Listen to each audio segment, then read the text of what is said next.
The case that's impacted me the most as an attorney, and the impact I've been able to have on my client's life, was for a young man. He was 12 years old, who borrowed his friend's motorcycle up at a park and began to operate the motorcycle up a hill.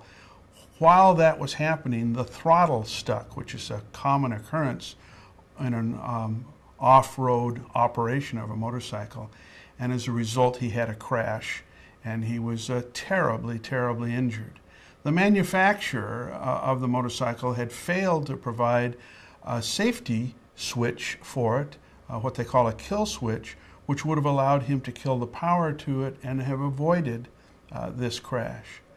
The young man was rendered what's called a spastic quadriplegic. He can't speak, he can't feed himself, he needs 24-hour-a-day care.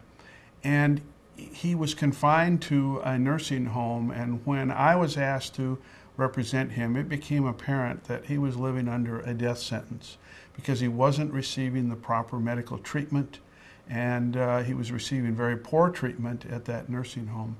As a result of the trial that we had, we secured a verdict of $10 million, which in 1983 was the largest verdict in the history of the state of Washington. And it truly made, it saved his life. It made the difference in his life in being able to provide the kind of treatment and care that was necessary, that he has now been able to live a very meaningful life, even with the limitations that he has.